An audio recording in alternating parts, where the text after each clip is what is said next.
સમાચારોમાં હવે આગળ વધીએ। હત્યાની અદાવતમાં 3 મકાનોમાં આગ ચપી। અરવલ્લીના શામળાજીના ગલી સિમરો ગામનો બનાવ। 3 મકાનોમાં આગ ચંપી કરાઈ।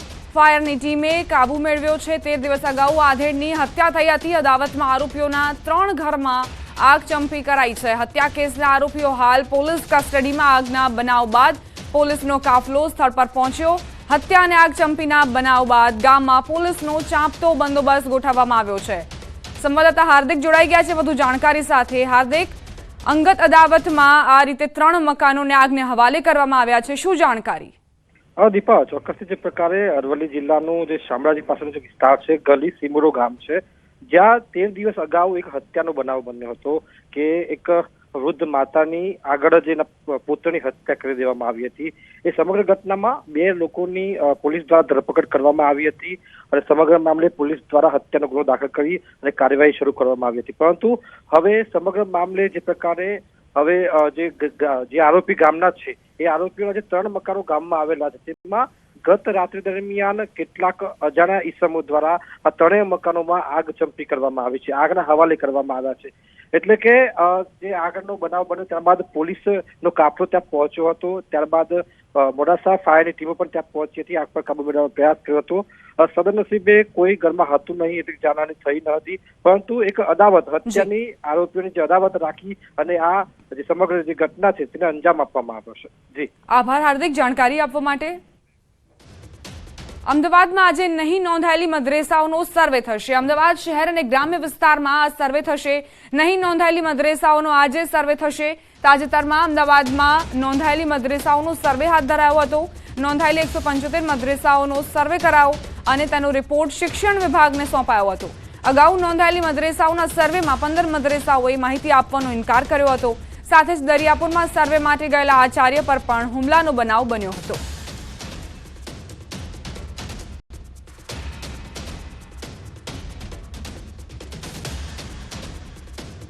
સંવાદદાતા સંજય જોડાઈ ગયા છે વધુ જાણકારી સાથે। સંજય, જે મદ્રેસાઓ નથી નોંધાયેલી તેનો પણ સર્વે આજે હાથ ધરવામાં આવશે, શું વધુ વિગતો તેને લઈને? બિલકુલ દીપા, જે અત્યારે જે હાલમાં જે સર્વે કરવામાં આવ્યો હતો, જે પ્રાથમિક શિક્ષણ વિભાગે જે પરિપત્ર કર્યો હતો ને ત્યારબાદ જે સર્વે કરવામાં આવ્યો હતો, જે અમદાવાદમાં 175 જેટલા જે મદ્રેસા જે છે કે જે રજીસ્ટર્ડ થયેલા હોય તો તેઓનો સર્વે કરવામાં આવ્યો હતો અને ત્યાંની વિગત જે છે તે મેળવવામાં આવી હતી। અલગ અલગ જે વિગતો મેળવી અને તેનો રિપોર્ટ જે છે તે પ્રાથમિક શિક્ષણ વિભાગમાં મોકલી આપવામાં આવે છે।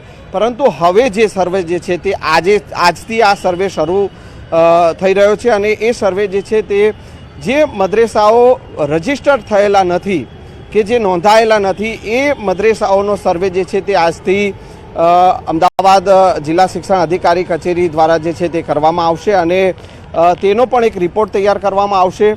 વિદ્યાર્થીઓ, જે બાળકો જે છે આ મદ્રેસાઓમાં અભ્યાસ જે શિક્ષણ લઈ રહ્યા છે તો તે શિક્ષણને લઈને આ ઉપરાંત આ મદ્રેસાઓ માં કોણ ચલાવી રહ્યું છે તે પણ વિગત મેળવવામાં આવશે। તેમજ આ જે ઇન્કમનો સોર્સ શું છે તેની પણ વિગત મેળવવામાં આવશે। તેના ટ્રસ્ટીઓ કોણ છે તે તમામ વિગતો મેળવવામાં આવશે અને એનો પણ એક રિપોર્ટ જે છે તે તૈયાર કરવામાં આવશે અને એ રિપોર્ટ પણ પ્રાથમિક શિક્ષણ વિભાગમાં મોકલી આપવામાં આવશે। જે અગાઉ જે સર્વે કરવામાં આવ્યો હતો, જે 175 જેટલા મદ્રેસાઓનો જે સર્વે કરવામાં આવ્યો હતો, તેમાં 15 જેટલા એવા પણ મદ્રેસા સામે આવ્યા હતા કે જેઓએ કોઈપણ પ્રકારની વિગત આપવાનો ઇનકાર કરવામાં આવ્યો હતો। ત્યારે હવે આ જે નહીં નોંધાયેલા જે મદ્રેસા છે તેનો પણ સર્વે કરવામાં આવશે અને તેની વિગતો જે છે તે મેળવવામાં આવશે। જી દીપા, આભાર સંજય જાણકારી આપવા માટે। તો નહીં નોંધાયેલા જે મદ્રેસાઓ છે તેનો સર્વે હાથ ધરવામાં આવશે આજે।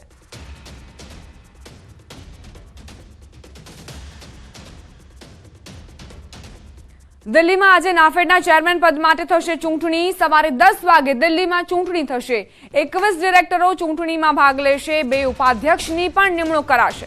અગાઉ નાફેડના ડાયરેક્ટર પદે રાજકોટના સાંસદ મોહન કુંડારિયા બિનહરીફ થયા હતા અને હવે આજે સવારે 10 વાગ્યાથી જ આ પ્રક્રિયા જે છે તેનો આરંભ થઈ ચૂક્યો છે। 21 ડિરેક્ટરો ચૂંટણીમાં ભાગ લેવાના છે। 2 ઉપાધ્યક્ષની પણ નિમણૂક કરવામાં આવશે। અગાઉ નાફેડના ડાયરેક્ટર પદે રાજકોટના સાંસદ મોહન કુંડારિયા બિનહરીફ થયા હતા અને ચર્ચામાં પણ તેમની વરણી આવી હતી।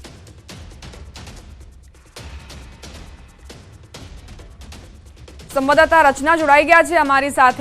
रचना, अभी कितना समय शेष है ये जो चुनाव प्रक्रिया है उसके शुरू होने में? देखिए, आज जिस तरीके से नाफेड चेयरपर्सन का चुनाव होना है, और आपको बता दें कि 21 डायरेक्टर मिलकर नाफेड चेयरपर्सन का यहाँ पर चुनाव करेंगे और कुछ ही देर बाद ये मीटिंग शुरू होने वाली है। और जो मोहन भाई कुंडारिया है वो इसके प्रबल दावेदार माने जा रहे हैं और ये भी माना जा रहा है कि निर्विरोध इनको चुना जा सकता है। तो कुछ ही देर में ये बैठक शुरू होने वाली है और उसके बाद ही सारी तस्वीर साफ हो पाएगी कि ये जो 21 डायरेक्टर है वो किस तरीके से अपने चेयरपर्सन का यहाँ पर चुनाव करते हैं। और साथ ही साथ 2 वाइस चेयरमैन का चुनाव भी यहाँ पर किया जाएगा, क्योंकि मोहन कुंडारिया पहले ही गुजरात से निर्विरोध डायरेक्टर चुने जा चुके हैं। उपाध्यक्ष के लिए क्या जानकारी मिल पा रही है रचना आपको, क्योंकि उनका भी चुनाव आज ही संपन्न होना है? मैंने आपको जैसे बताया कि आज पहले चेयरमैन के लिए चुनाव होगा और उसी दौरान मीटिंग के दौरान ही 2 वाइस चेयरमैन भी यहाँ पर चुने जाएंगे। ये जो पूरी प्रक्रिया है कुछ ही देर बाद शुरू होगी, मीटिंग शुरू होगी, उसके बाद ही चुनाव की प्रक्रिया शुरू होगी। शुक्रिया रचना जानकारी के लिए।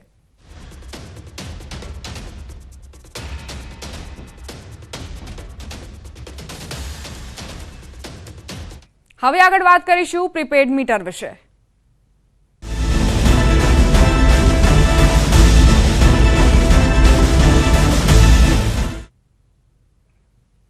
સ્માર્ટ વીજ મીટરની બબાલ, લાખોનું બિલ વડોદરામાં આવ્યું છે ગ્રાહકોને। ગ્રાહકનો વીજ બિલ અંગે મોટો દાવો। સ્માર્ટ મીટર લગાવ્યા બાદ લાખોનું બિલ આવ્યું। મોબાઈલ પર 9,24,254 રૂપિયાનું બિલ આવ્યું।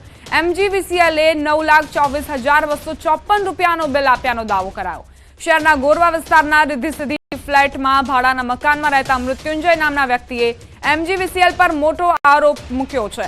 તેમણે મોબાઈલ બિલની કોપી બતાવી દાવો કર્યો છે કે સ્માર્ટ મીટર લગાવ્યા બાદ 9,24,000 રૂપિયાનું બિલ આવ્યું છે। 2 મહિને એવરેજ 1,500 થી 2,000નું બિલ આવતું હોવાની સામે ગ્રાહકને એક સાથે 9 લાખથી વધુનું બિલ આવતા ગ્રાહક ચોંકી ઉઠ્યા છે।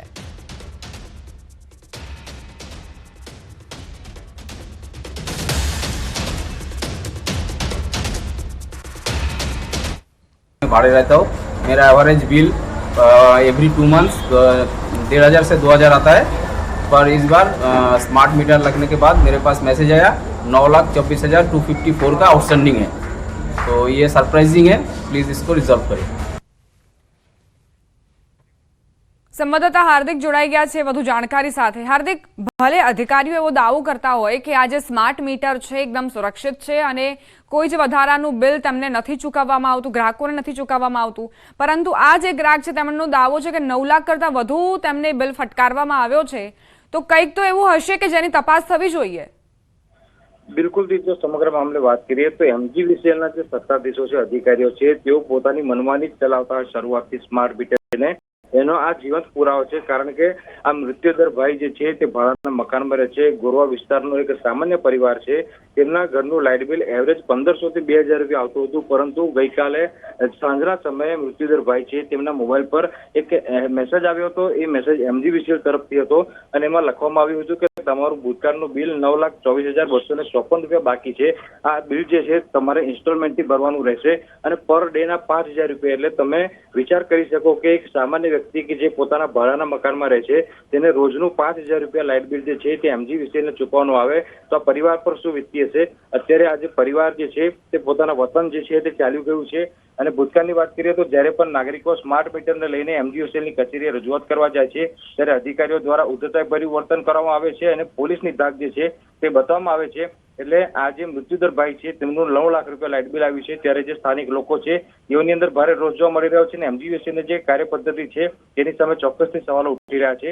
ત્યારે આ જે લાઇટ બિલ છે તેને લઈને MGVCL દ્વારા કેવા પ્રકારની કાર્યવાહી કરવામાં આવે છે, કેવા પ્રકારના સુધારા કરવામાં આવે છે, એ તો હવે આવનારો સમય જ બતાવશે। જી હાર્दिक, ફરિયાદીએ MGVCLની કચેરીએ જઈને રજૂઆત કરી છે કે કેમ કે આ મોટા બિલ તમને ફટકારવામાં આવ્યા છે, 9 લાખથી વધુનું બિલ તમને આપવામાં આવ્યું છે, થમાવવામાં આવ્યું છે, તેને લઈને કોઈ અધિકારીઓએ જવાબ આપ્યો? બિલકુલ, મેં કીધું એ પ્રમાણે કે જ્યારે MGVCLના અધિકારીઓ સાથે હાર્दिक, આપને અટકાવવા માંગુ છું। MGVCLના MD તેજસભાઈ અમારી સાથે જોડાઈ ગયા છે। તેજસભાઈ, આ જે ઘટના બની છે, એક ગ્રાહક એવો દાવો કરી રહ્યા છે કે 9 લાખથી વધુનું બિલ એટલે 9,24,254નું બિલ થમાવવામાં આવ્યું છે અને એ પણ ભાડામાં રહેતા મકાનના વ્યક્તિને। યસ ના હું આમાં કહેવા માંગીશ કે આ જે બિલ છે એકચ્યુઅલી આપણી જે હાલની પ્રોસેસ છે એ પ્રમાણે જ્યારે મીટર રિપ્લેસ કરવામાં આવે છે ત્યારે જે છે જૂના બિલનું જે રીડિંગ છે એ રીડિંગ આપણે સિસ્ટમમાં નાખતા હોઈએ છીએ. એટલે આમાં એક કેસમાં ધ્યાનમાં આવ્યું છે કે એમાં મીટર રીડિંગમાં ભૂલ થયેલી અને એ ભૂલના કારણે આ ખોટી ગણતરી થયેલી છે, જેને સુધારી દેવામાં આવી છે અને જે એમનું જે બિલ છે સાચું બિલ એ -1073.22 એ ગણીને અત્યારે સુધારેલા બિલનું SMS પણ આપણે ગ્રાહકને થોડી વારમાં મોકલી દેવાના છીએ. એટલે સાચી આ જે ભૂલ આવેલી હતી એક પર્ટિક્યુલર કેસમાં ધ્યાનમાં આવેલી હતી અને ભૂલ આપણે તાત્કાલિક સુધારી દીધી છે. એટલે આવું કોઈ બિલ આવેલું છે એ વાત મતલબ એવો દાવો નોંધાયો છે પણ એ આપણે ભૂલ સુધારી લીધી છે અને તાત્કાલિક જ આપણે એમને SMS પણ આપણે હમણાં થોડી દિવસમાં ફોરવર્ડ કરી દઈશું. તો સર સ્માર્ટ મીટરના કારણે થયું છે, ટેકનિકલ એરર છે, માનવીય ભૂલ છે, આખરે શું કારણ છે? નહીં, આ માનવીય ભૂલ છે. આમાં જ્યારે આપણે મીટર ઇન્સ્ટોલ કરીએ ને ત્યારે જનરલી જે રીતે આપણે સામાન્ય મીટર રીડર જ્યારે પંચિંગ કરવા જતા હોય છે એ રીતે જ્યારે આ એજન્સીએ જ્યારે મીટર રિપ્લેસ કર્યું ત્યારે જૂના મીટરનું રીડિંગ પણ અમારે નોંધવાનું હોય છે, જેનો ફોટો પાડીને સિસ્ટમમાં મોકલવાનો હોય છે. એટલે એ વખતે જે ફોટો પાડેલો હશે અને જે સિસ્ટમમાં મેન્યુઅલ જે એન્ટ્રી જેના દ્વારા થઈ હશે ઓપરેટર દ્વારા, તો એ એન્ટ્રી ખોટી થવાના કારણે જ્યારે સિસ્ટમે પછી કેલ્ક્યુલેશન કર્યું ત્યારે જે ઓટોમેટિક કેલ્ક્યુલેશન થયું એના કારણે મેસેજ ફોરવર્ડ થયો હતો ગ્રાહકને, પણ એ માનવીય ભૂલ હતી અને જે અમે સુધારી લેવામાં આવી છે. ને આવો આ જે ઇન્સિડન્સ ધ્યાનમાં આવ્યો છે, હવે બીજા પણ કોઈ ઇન્સિડન્સ અમે સિસ્ટમમાંથી ચેક કરીશું અને જો ધ્યાનમાં આવશે તો તે પણ આજે જ સુધારી દેવામાં આવશે. એટલે આમાં કોઈ સ્માર્ટ મીટરના કારણે બિલ વધારે આવ્યું છે એવું નથી. જે ઇનિશિયલી જે ડેટા એન્ટ્રીમાં જે માનવીય ભૂલ થઈ છે તેના કારણે આ થયું છે. ને આવો એક જ કેસ અત્યારે ધ્યાનમાં આવેલો છે, બીજા કોઈ આવા કેસીસમાં આવું થયું નથી. એટલે આ જે ફરિયાદી હતા એમના જૂના કોઈ બિલ બાકી ન હતા, માત્ર ને માત્ર માનવીય ભૂલ છે એવું ગણી લઈએ? માનવીય ભૂલ છે અને એમના બિલમાં પણ આપણે જે એપ્લિકેશનમાં પણ એમને આજે જ એ એક્ટિવેટ થઈ જશે અને જે મેં કીધું છે એમ -1073 એમને જે ક્રેડિટ આપવાની છે એ પણ એમના ખાતામાં જમા થઈ જશે. એટલે એમાં કોઈ ગ્રાહકે પણ કોઈ ચિંતા કરવાની જરૂર નથી અને ભૂલ સુધારી લેવામાં આવી છે. અને સર સ્માર્ટ મીટરને લઈને કેવા પ્રકારની કાર્યવાહી કરવામાં આવશે? કારણ કે હજુ પણ એક વર્ગ એવો છે જે એવું માની રહ્યો છે કે સ્માર્ટ મીટર જે છે તે તેમના ગજવા પર ભાર મૂકી રહ્યો છે. નહીં, એટલે આમાં અમે જે છેલ્લા કેટલાક દિવસોમાં આ પ્રકારના જે સમાચાર મીડિયા મારફતે અમને મળ્યા છે એટલે અમે ઘણી બધી અરજીઓ પણ અત્યારે ધ્યાને લીધી છે અને જે પણ એમના ડાઉટ્સ છે સ્માર્ટ મીટરને લઈને, એક તો હું સ્પષ્ટ કહેવા માંગુ છું કે સ્માર્ટ મીટરના કારણે વીજ વપરાશ વધારે થતો નથી. અમે છેલ્લા 2-3 દિવસથી ચેક મીટર પણ ઇન્સ્ટોલ કરવાનું ચાલુ કર્યું છે અને એમાં પણ સ્માર્ટ મીટરમાં અને સામાન્ય મીટરમાં નોર્મલ વપરાશ જે મતલબ બંનેમાં સમાન વપરાશ નોંધાયો છે. અને જ્યાં જ્યાં પણ વધારે બિલની ફરિયાદ આવી છે એ બિલ એ અમે ચકાસણી કરી રહ્યા છીએ અને મોટાભાગના મતલબ બધા જ કેસોમાં એવું જોવા મળ્યું છે કે જે પ્રમાણે એકચ્યુઅલ કન્ઝમ્પશન થયું છે વીજળીનું એ જ પ્રમાણે બિલની ગણતરી કરવામાં આવી છે. એટલે કોઈ જગ્યાએ વધારે બિલની ગણતરી સ્માર્ટ મીટરના કારણે થઈ હોય એવું નથી. એના બધા જ પુરાવા અમારી પાસે છે અને અમે ગ્રાહકને પણ એક રીત જેટલા ગ્રાહકની આ પ્રમાણે ફરિયાદ આવી છે તેમને ઇન્ડિવિજ્યુઅલી અમે એનો ડેટા અત્યારે શેર કરી રહ્યા છીએ. એટલે એ ડેટાનું પણ અર્થઘટન કરીને અને પછી આગળ પગલાં ભરાશે? નહીં, એટલે એ ડેટા અત્યારે જેટલા પણ ગ્રાહક કે ઇન્ડિવિજ્યુઅલ કમ્પ્લેન્સ અત્યારે આમ જોવા જઈએ તો લગભગ 25,000 જેટલા ગ્રાહકોમાં સ્માર્ટ મીટર લાગી ચૂક્યા છે. એટલે બધા જ ગ્રાહકોની આ પ્રકારની કોઈ કમ્પ્લેન નથી. કેટલાક ગ્રાહકોને એવું લાગે છે કે અમારું સ્માર્ટ મીટર લગાવ્યા પછી બિલ વધારે આવ્યું છે, પણ એ તમામ ગ્રાહકો જેણે અમારી પાસે ડેટા શેર કર્યો છે, કન્ઝ્યુમર નંબર શેર કર્યો છે, એ તમામની વિગત અમારી સિસ્ટમ પાસે પણ ઉપલબ્ધ છે અને એ સિસ્ટમમાં ચકાસણી કરીને એકચ્યુઅલ જે કન્ઝમ્પશન થયું છે એ જ પ્રમાણે ગણતરી થઈ છે તેવી ખાતરી કરીને જ અમે એમને રિસ્પોન્સ આપીએ છીએ ને એમની જે ગ્રીવન્સીસ તેનો રિઝોલ્વ કરવાનો પ્રયત્ન કરીએ છીએ. એટલે આ પ્રકારની જે અફવાઓ ફેલાવી છે કે સ્માર્ટ મીટરના કારણે વધારે બિલ આવ્યું છે એવું નથી. અમે ચકાસણી પણ કરી છે, અમે ચેક મીટર પણ લગાવવાનું શરૂ કર્યું છે. ચેક મીટરમાં પણ અમને સમાન વપરાશ નોંધાયો છે અને અમે ભવિષ્યમાં પણ અમારી જે ગાઈડલાઈન છે તે પ્રમાણે 5% ચેક મીટર અમારે લગાવવાના છે. અમે એ ગ્રાહકોમાં ચેક મીટર લગાવીને ચકાસણી કરીશું. એટલે આજે ભાઈની જે ભૂલ હતી ગઈકાલે ગણતરીની એ સુધારી લેવામાં છે, એ માનવીય ભૂલ હતી. આભાર સર અમારી સાથે વાતચીત માટે.